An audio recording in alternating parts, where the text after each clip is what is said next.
Tânia Zaguri, educadora e filósofa que está lançando o livro O Adolescente por Ele Mesmo, com indagações e opiniões de jovens sobre assuntos como política, sexo, virgindade e outros temas. E esse ano tem eleição. O processo eleitoral, na sua opinião, Tânia, perde a credibilidade com isso tudo?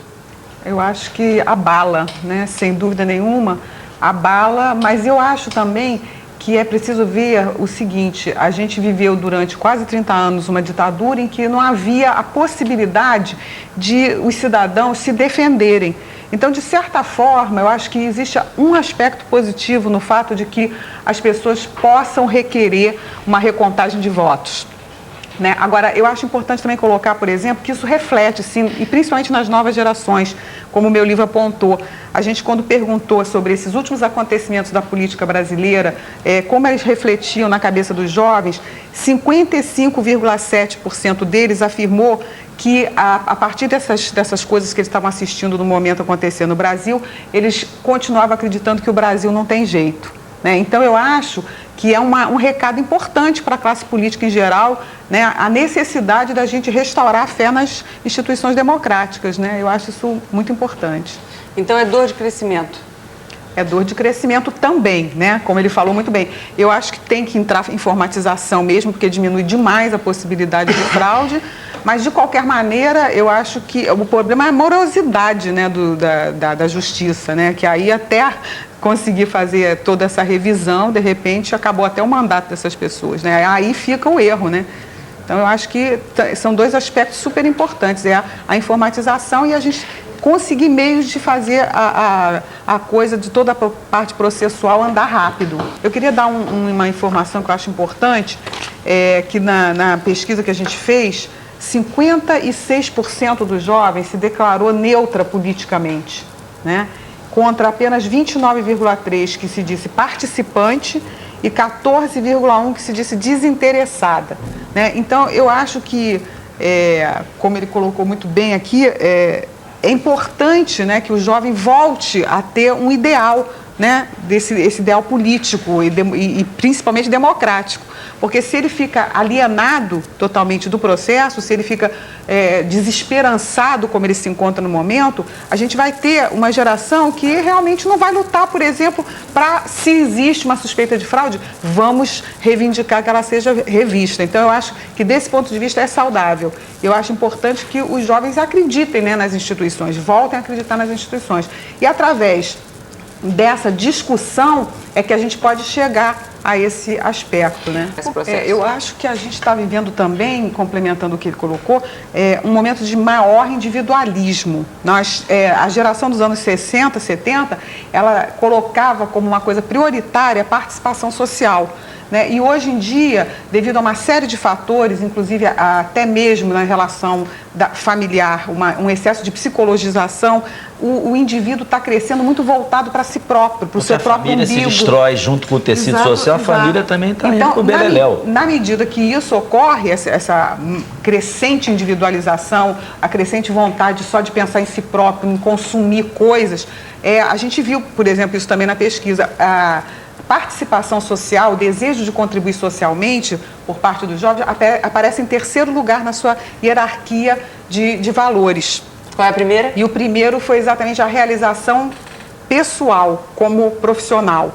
Então, a gente pode até dizer, pode até acabar saindo alguma coisa boa daí também, né?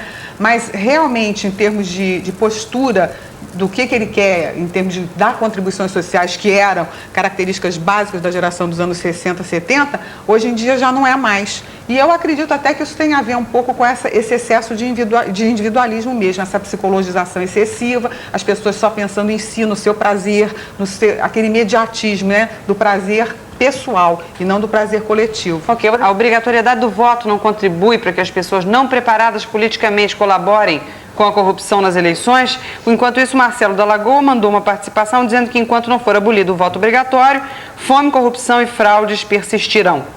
Claro. Eu acho que essa coisa da corrupção, ela vai existir independente do voto ser obrigatório ou não. O que é importante, a meu ver, é a gente trabalhar em termos de Brasil, educação e cultura, para que o pessoal não seja mais 70%, 80% passível, né, de estar em condições de ser, digamos, corrompidos porque vivem numa situação de quase miséria. A gente vai chegar, Tânia, eu acho que o importante é a conscientização das pessoas de que o seu voto é o seu poder. Né? Tudo isso são consequências, evidentemente, de um comportamento se não é democrático. Porque imagine se não houvesse essa possibilidade, essa discussão seria a discussão do sexo dos anjos. Claro. O Guilherme, artista plástico no Leblon, diz que as eleições no Brasil vão continuar uma farsa por muitos anos porque não há equilíbrio nas forças políticas, segundo ele. Todos são de direita, só uma minoria de esquerda. Posso dizer, aqui no livro da Tânia tem uma informação absolutamente interessante. O dos jovens, 56% 52% não sabe qual é a sua posição política. Agora, entre os que dizem que tem posição política, a maioria é de direita, só para você ficar sabendo. Agora, é uma diferença pequena. Claro, 21 a 19. 21% dizem que estão na direita ou centro-direita. Ou centro-direita. E 19% dizem que são de esquerda ou centro-esquerda. Isso em juventude. Lembre-se daquela velha frase que diz que todo jovem que não for radical na juventude é safado. E todo velho que continuar radical é burro. Isso é uma velha frase da sabedoria política americana. Não estou discutindo aqui se é verdadeiro ou não. Mas a verdade é que todo jovem tende a ser mais radical, mais empenhado, vamos dizer, nas causas esquerdistas. E isso, para mim, é assustador. Tânia.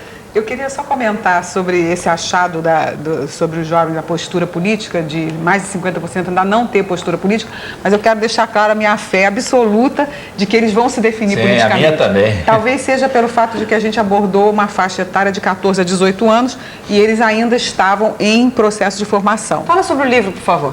Bom, esse livro é um livro que é dedicado para a pais e orientadores, pais e educadores de maneira geral, e ele é fruto de uma pesquisa em que a gente entrevistou 943 adolescentes no Brasil todo, nas 5 camadas sociais, sobre todos os assuntos mais importantes, visando exatamente, a partir dos resultados, poder ajudar os pais nessa difícil missão que é orientar os nossos jovens, né? Ok. Eu quero ler. Nós vamos mandar um exemplar para você, com certeza.